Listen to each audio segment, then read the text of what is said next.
Bismillahirrahmanirrahim. Assalamualaikum warahmatullahi wabarakatuh. Raditu billahi rabba wa bil islami dina wa bi Muhammadin nabiyya wa rasula. Rekan-rekan para mahasiswa, pada forum diskusi kali ini kita akan memperbincangkan atau mendiskusikan paradigma dalam pendidikan.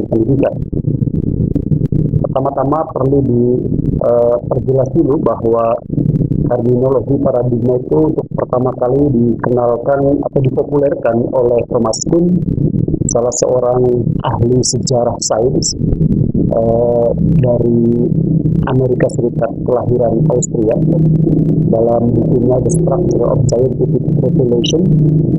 Meskipun Kuhn dalam bukunya tidak secara spesifik mendefinisikan apa paradigma, dia hanya menyebut beberapa terminologi yang sinonim dengan paradigma. Dia menyebut sebagai model atau pattern.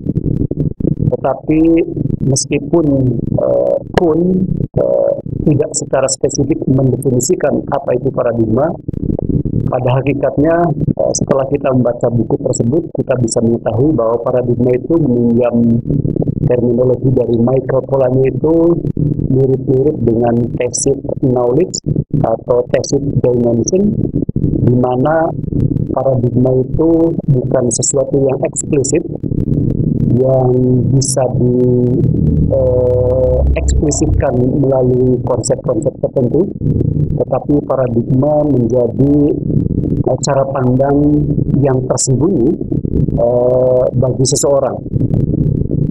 Meminjam terminologi Michael Polanyi, paradigma bisa berasal dari tradisi, latar belakang pendidikan, keyakinan, kepercayaan, latar belakang sosial, ekonomi, budaya, dan seterusnya. Nah, paradigma dalam penelitian, dalam konteks ini, itu bisa menggunakan terminologi yang digunakan oleh Guba dan Lincoln, yang memaknai paradigma penelitian sebagai suatu pola atau model di mana suatu penelitian dapat dilaksanakan. Dalam terminologi Denzin dan Lincoln, paradigma itu diyakini sebagai kepercayaan mendasar yang biasanya bersifat metafisik, yang biasanya berhubungan dengan hal-hal yang bersifat prinsip. Dia bisa bermakna sebagai pandangan dunia yang mendefinisikan sesuatu, atau paradigma juga pandangan dunia yang bisa digunakan untuk memahami hakikat dari dunia itu sendiri. Dengan demikian, maka paradigma pendidikan itu bisa dimaknai sebagai model atau pola atau kepercayaan yang sangat mendasar, yang mendasari suatu proses pendidikan dilaksanakan. Pentingnya diskusi paradigma pendidikan ini, meskipun dalam proses atau dalam operasional penelitian paradigma kerap tidak secara eksplisit disebutkan, tetapi kerap kali paradigma itu memandu, membimbing peneliti dalam memahami realitas, dalam menjelaskan realitas, ketika dia menempatkan dirinya sebagai seorang peneliti, dan ketika dia mendefinisikan nilai-nilai atau etika dalam proses penelitian. Setidaknya ada 3 isu yang layak didiskusikan terkait dengan paradigma pendidikan. Yang pertama, isu tentang hakikat realitas, yang kemudian isu ini menjadi diskursus ontologi penelitian. Kemudian isu yang kedua terkait dengan epistemologi penelitian. Kemudian isu yang ketiga terkait dengan aksiologi penelitian. 3 landasan penelitian inilah yang kerap membedakan antara komunitas peneliti dengan komunitas peneliti yang lain, karena mereka berbeda secara ontologis, secara epistemologis, dan secara aksiologi. Tiga landasan aktivitas penelitian inilah, yaitu ontologi, epistemologi, dan aksiologi, yang kerap menjadi karakter, yang kerap menjadi sifat, yang kerap menjadi karakteristik komunitas suatu penelitian, atau dalam konteks perguruan tinggi, yang membedakan satu perguruan tinggi dengan perguruan tinggi yang lain. Mereka mungkin menggunakan metode yang sama, mereka menggunakan teknik pengumpulan data yang sama, mereka menggunakan mereka menggunakan analisis data yang sama, tetapi paradigma yang mereka yakini terkait dengan ontologi, terkait dengan epistemologi dan aksiologi, itu yang membedakan mereka.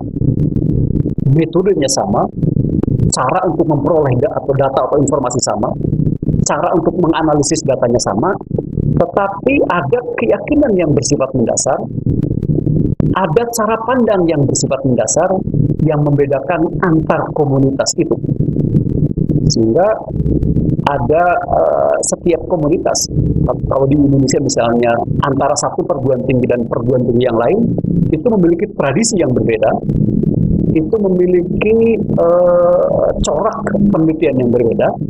Itu semata-mata bukan karena disebabkan oleh perbedaan metode yang mereka gunakan, tetapi karena cara pandang mereka, paradigma mereka dalam memahami realitas yang berbeda, cara pandang mereka, paradigma mereka dalam menempatkan situasi dan posisi peneliti yang berbeda antara satu dengan yang lainnya, dan cara pandang mereka dalam memahami nilai etika dalam proses penelitian. Landasan yang pertama dari paradigma penelitian yang kemudian menyebabkan munculnya beragam tradisi, beragam kebiasaan, atau beragam madhab penelitian, itu terkait dengan ontologi penelitian. Ontologi dalam diskursus paradigma penelitian itu biasanya mempertanyakan hakikat dari realitas itu sendiri, asumsi tentang realitas. What is the nature of reality? Itu menjadi pertanyaan yang sangat penting yang perlu dijawab oleh peneliti supaya dia memiliki fondasi yang kuat bagaimana dia memahami realitas. Cara pandang yang berbeda terhadap realitas, cara memaknai yang berbeda terhadap realitas, itu bisa berimplikasi terhadap aktivitas operasional penelitian, termasuk penelitian. Jadi, realitas itu pada kenyataannya itu tidak dimaknai secara sama. Realitas itu dipandang berbeda-beda antara satu komunitas peneliti dengan komunitas peneliti yang lain, antara satu tradisi perguruan tinggi dengan tradisi perguruan tinggi yang lain. Mereka berbeda dalam memaknai realitas. Mereka berbeda dalam menafsirkan apa itu realitas. What is the nature of reality? Yang kedua, dimensi paradigma penelitian yang kerap membedakan antara satu komunitas peneliti dengan komunitas peneliti yang lain, antara satu tradisi perguruan tinggi dengan tradisi perguruan tinggi yang lain, adalah terkait dengan asumsi tentang hubungan antara peneliti dengan yang diteliti.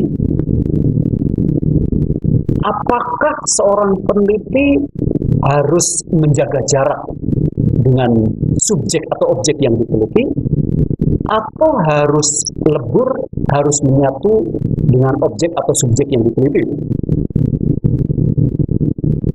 What is the nature of the relationship between the inquirer and the knowable? Apa hakikat hubungan antara peneliti dengan yang diteliti? Jawaban terhadap pertanyaan ini, itu jawaban yang berbeda terhadap penelitian ini, itu bisa berimplikasi terhadap operasional penelitian, termasuk penelitian pendidikan. Ada satu madhab mungkin yang berpandangan bahwa antara peneliti dengan objek yang diteliti itu harus berjarak. Dalam arti peneliti harus betul-betul menjaga kemandiriannya, otonominya, sehingga dia harus betul-betul menjaga jarak dengan subjek yang diteliti. Dia tidak boleh terlalu dekat, dia tidak boleh terlalu akrab dengan subjek yang diteliti, karena kedekatan, keakraban menurut mereka itu bisa menimbulkan simpati, bisa melahirkan empati, yang simpati dan empati itu menurut mereka itu bisa menyingkirkan objektivitas yang menurut mereka perlu dijaga oleh peneliti. Tetapi komunitas yang lain berpendapat sebaliknya, bahwa peneliti tidak perlu menjaga jarak dengan subjek yang diteliti. Peneliti tidak perlu berjauhan dengan subjek yang diteliti. Bahkan menurut mereka, peneliti justru harus dekat dengan peneliti. Peneliti justru harus akrab dengan subjek yang diteliti. Peneliti justru harus lebur dengan subjek yang diteliti. Nah, jawaban yang berbeda terhadap pertanyaan apa hakikat hubungan antara peneliti dengan yang diteliti itu bisa berimplikasi terhadap aktivitas kegiatan atau kegiatan penelitian pendidikan. Karena subjek penelitian pendidikan sebagaimana yang sudah kita diskusikan pada diskusi-diskusi sebelumnya itu adalah manusia. Bagaimana hubungan antara peneliti yang adalah manusia dengan subjek atau objek yang diteliti yang juga adalah manusia. Apakah harus menjaga jarak? Apakah harus menjaga otonomi dan kemandirian peneliti? Atau peneliti harus dekat, harus akrab, dan harus lebur?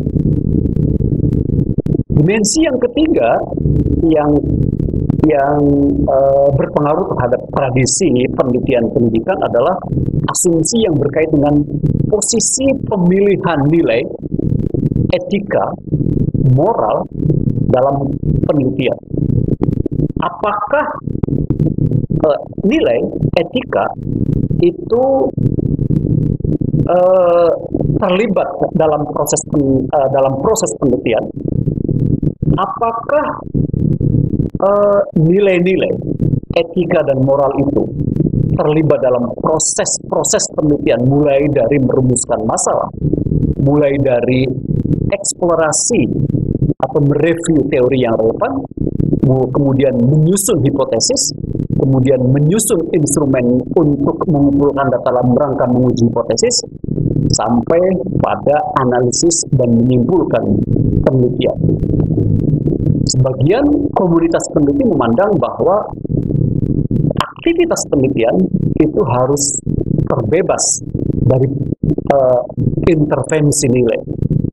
Value free itu slogan yang sering mereka usung, bahwa aktivitas penelitian itu bebas dari nilai-nilai. Tetapi dalam penelitian pendidikan tentu saja sebagian orang mengatakan bahwa mustahil proses penelitian di bidang pendidikan yang melibatkan subjek dan objek penelitian adalah manusia itu bisa menyingkirkan nilai, bisa menyingkirkan etika. Apalagi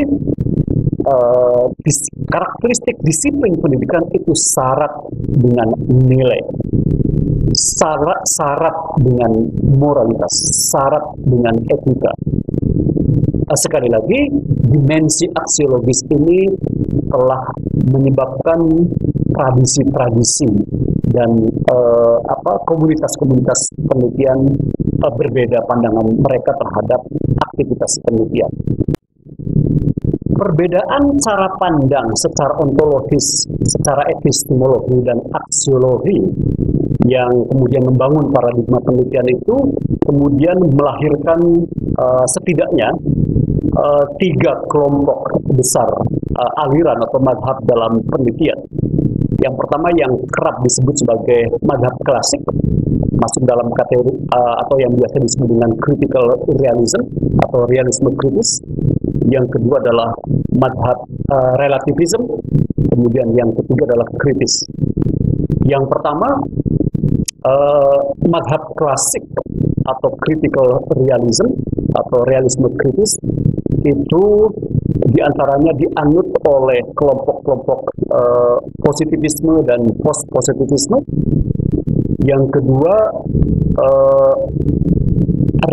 relativisme. Relativisme itu dianut oleh madhab konstruktivis, interpretif, dan naturalistik. Kemudian yang ketiga yaitu yang historical realism itu dianut oleh madhab kritis. Nah, bagaimana madhab-madhab ini memahami ontologi, epistemologi, dan aksiologi penelitian? Yang pertama, secara ontologis, madhab klasik atau madhab critical realism yang adalah komunitas positivisme atau paham positivisme dan post-positivisme itu menjawab pertanyaan what is the nature of reality, apa hakikat realitas itu, bahwa bagi mereka ada realitas yang nyata, yang real, yang diatur oleh kaidah-kaidah tertentu yang berlaku universal. Meskipun kebenaran pengetahuan tersebut mungkin hanya bisa diperoleh secara probabilistik. Jadi madhab klasik, madhab positivisme dan post-positivisme mengakui bahwa ada realitas yang real, yang berada di luar subjek yang meneliti, di luar peneliti.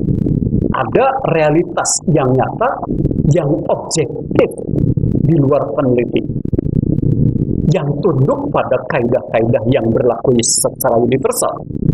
Tugas penelitian adalah menemukan kaidah-kaidah universal itu dalam bentuk generalisasi, teori, dan seterusnya. Lalu madhab yang kedua yaitu madhab relativisme yang adalah paham konstruktivisme, interpretif, dan naturalisme, memandang bahwa atau menjawab terhadap pertanyaan apa hakikat realitas itu. Menurut mereka, realitas merupakan sesuatu yang dikonstruksi secara sosial dan kebenaran suatu realitas bersifat relatif yang berlaku sesuai konteks spesifik yang dinilai relevan oleh pelaku sosial.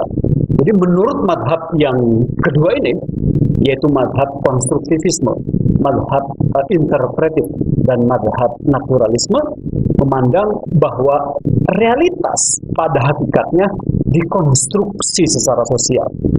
Bahwa realitas pada hakikatnya dikonstruksi oleh mental kita.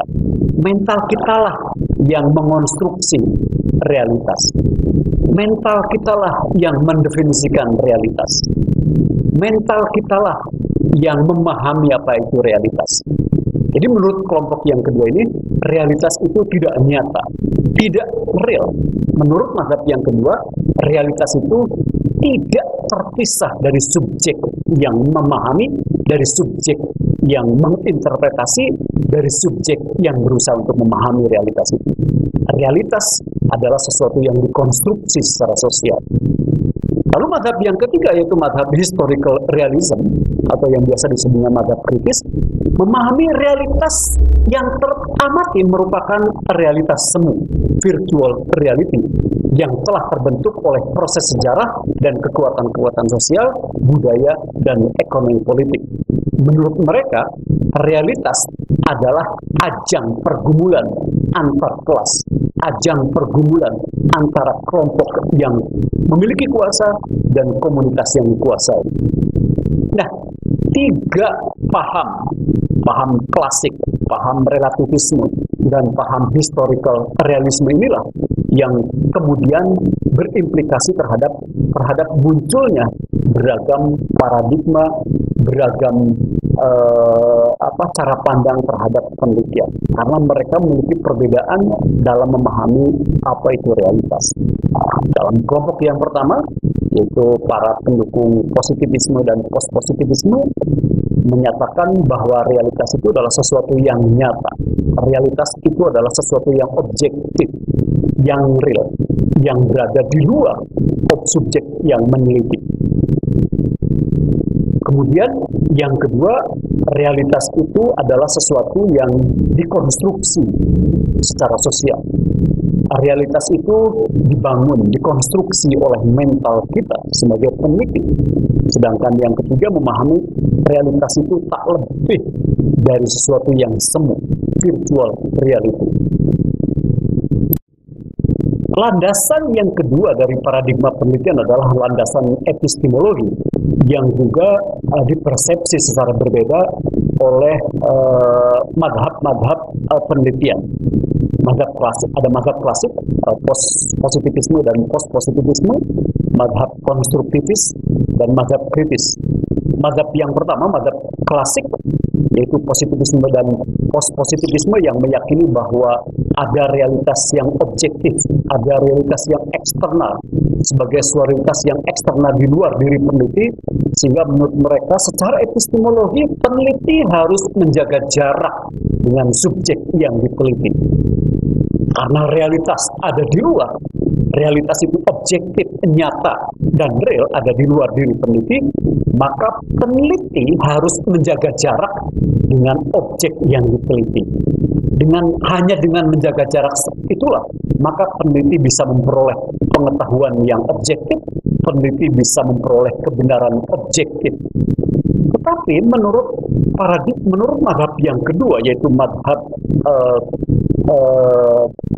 konstruktivisme, madhab interpretif, dan madhab naturalisme, mereka berpandangan bahwa pada hakikatnya realitas itu dikonstruksi secara sosial. Bahwa pada hakikatnya realitas itu dikonstruksi oleh mental kita, bahwa pemahaman suatu realitas atau temuan suatu penelitian merupakan produk interaksi peneliti dengan yang diteliti. Karena pengetahuan adalah produk interaksi antara peneliti dengan yang diteliti, maka relasi atau hubungan antara peneliti dengan subjek yang diteliti itu harus dekat, harus akrab, dan harus lebur.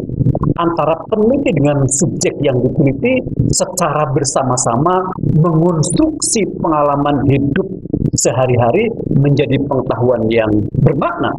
Antara peneliti dengan subjek yang diteliti mengonstruksi pengalaman menjadi pengetahuan yang bermakna. Sedangkan menurut paradigma yang ketiga, yaitu paradigma kritis, mereka berpandangan bahwa hubungan atau relasi antara peneliti dengan yang diteliti itu selalu dijembatani oleh nilai-nilai tertentu. Pemahaman tentang suatu realitas merupakan value mediated finding. Bahwa ada nilai-nilai tertentu yang menjembatani antara peneliti dengan subjek yang diteliti. Ada nilai-nilai tertentu yang menjembatani, yang menghubungkan antara peneliti dengan subjek yang diteliti. Biasanya nilai-nilai ini adalah nilai-nilai yang bersifat memihak. Biasanya para peneliti dalam madhab kritis itu justru kalau orang lain misalnya menyatakan bahwa proses penelitian harus value free atau value bounded, tetapi ini justru peneliti harus memihak pada nilai. Nilai-nilai yang mereka perjuangkan adalah nilai kesetaraan, nilai keadilan, nilai kesejahteraan bersama. Itulah nilai-nilai mereka yang diperjuangkan. Lah, nilai-nilai inilah yang menjembatani. Perbedaan landasan yang ketiga, itu landasan aksiologi, juga terjadi di kalangan madhab-madhab penelitian. Madhab pertama, madhab klasik, yaitu kelompok positivisme dan post-positivisme yang kerap diidentifikasi sebagai critical realism.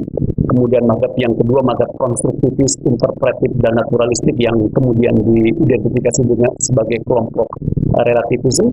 Dan yang ketiga, madhab kritis yang biasa disebut sebagai historical realism. Bagaimana ketiga madhab ini memahami kedudukan nilai dalam proses penelitian. Bagi madhab klasik atau madhab positivisme dan post-positivisme, nilai dan etika serta pilihan moral harus berada di luar proses penelitian. Proses penelitian tidak boleh, nilai-nilai etika dan moralitas tidak boleh terlibat dalam proses penelitian. Nilai-nilai etika, moralitas termasuk ajaran agama, mohon maaf, itu berada di luar proses penelitian. Penelitian harus bisa menghasilkan sesuatu yang bersifat objektif tanpa diintervensi oleh nilai-nilai, tanpa diintervensi oleh etika, tanpa diintervensi oleh tuntutan yang bersifat normatif. Mereka berpandangan bahwa peneliti berperan sebagai disinterested scientist atau ilmuwan yang tidak memiliki kepentingan moral apapun. Bagi mereka, seorang peneliti secara moral tidak bisa dituntut, tidak dituntut atas hasil penelitian mereka. Mereka tidak memiliki tanggung jawab moral terhadap hasil penelitian mereka. Itu menurut pandangan kelompok critical realism. Tujuan penelitian bagi kelompok klasik, positivisme dan postpositivisme adalah eksplanasi, menjelaskan realitas, prediksi, dan kontrol atas realitas. Tujuan penelitian, termasuk karakteristik dari sains sendiri, adalah untuk menjelaskan realitas, memprediksi kemungkinan-kemungkinan yang akan terjadi, mengendalikan atas realitas. Itu pandangan aksiologis kelompok klasik, kelompok critical realism, yang memandang bahwa nilai etika, nilai moral, nilai-nilai budaya, ideologi, agama, itu harus berada di luar proses penelitian. Proses penelitian tidak boleh diganggu oleh sesuatu yang bersifat nilai, oleh sesuatu yang bersifat moralitas.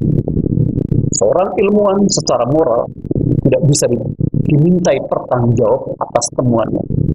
Seorang ilmuwan seorang peneliti secara etik dan secara moral tidak bisa dituntut, tidak memiliki tanggung jawab moral, tidak memiliki tanggung jawab etik. Itu menurut mereka. Tetapi menurut mazhab konstruktivis, mazhab interpretif, dan mazhab naturalisme, nilai atau etika dan pilihan moral merupakan bagian tak terpisahkan dari proses penelitian. Proses penelitian itu terikat oleh nilai-nilai. Proses penelitian adalah value bonding. Proses penelitian merupakan sesuatu yang inherent dengan nilai, dengan etika, dengan moral. Peneliti adalah sebagai passionate partisipan, sebagai fasilitator yang menjembatani keragaman subjektivitas pelaku sosial. Jadi nilai dalam perspektif kelompok konstruktivis itu menjadi sesuatu yang lebur dengan proses penelitian. Proses penelitian tidak boleh menjauhkan dari nilai, dari moralitas, dari agama, dari etika, dan seterusnya. Proses penelitian adalah proses yang melibatkan kepentingan yang bersifat etik, kepentingan yang bersifat moral, kepentingan agama, dan kepentingan yang bersifat sosial masyarakat. Bagi mereka, tujuan penelitian adalah melakukan rekonstruksi realitas sosial secara dialektis antara peneliti dan subjek yang diteliti. Jadi pergumulan nilai dalam proses penelitian menurut mazhab yang kedua, mazhab konstruktivis, interpretif, dan naturalistik, itu menjadi sesuatu yang niscaya. Sedangkan mazhab yang ketiga secara aksiologis berpandangan bahwa nilai etika, pilihan moral merupakan bagian tak terpisahkan dari proses penelitian. Ini hampir sama dengan pandangan kaum konstruktivis, interpretif, dan naturalistik. Bahkan bagi para pendukung mazhab kritis, nilai-nilai itu bukan hanya terikat, tapi justru peneliti memang harus memiliki pemihakan yang bersifat etis. Nilai-nilai yang dimaksud oleh para pendukung mazhab kritis adalah nilai kesetaraan, nilai keadilan, nilai demokrasi, nilai penegakan hukum. Bagi mereka, nilai-nilai itulah yang harus diadvokasi melalui proses penelitian. Peneliti oleh karena itu dalam mazhab kritis itu menempatkan diri sebagai transformatif intelektual yang bertugas melakukan transformasi sosial. Dia melakukan pemberdayaan, dia melakukan penyadaran, dia melakukan advokasi untuk menegakkan keadilan, untuk menegakkan kesetaraan, Dan oleh karena itu peneliti dalam perspektif mazhab yang ketiga ini, mazhab kritis, adalah orang yang bertindak seperti advokat, seperti aktivis, transformatif intelektual. Intelektual yang melakukan transformasi sosial, yang memberdayakan, yang menguatkan, yang memperjuangkan, yang membela, yang mengadvokasi kepentingan orang-orang yang diperlakukan secara tidak adil, kelompok yang dimarginalkan, dan kelompok yang lemah dan tertindas. Tujuan penelitian dalam perspektif mazhab kritis adalah melakukan kritik sosial, melakukan transformasi, melakukan emansipasi, dan social empowerment, pemberdayaan sosial. Demikian, terima kasih. Assalamualaikum warahmatullahi wabarakatuh.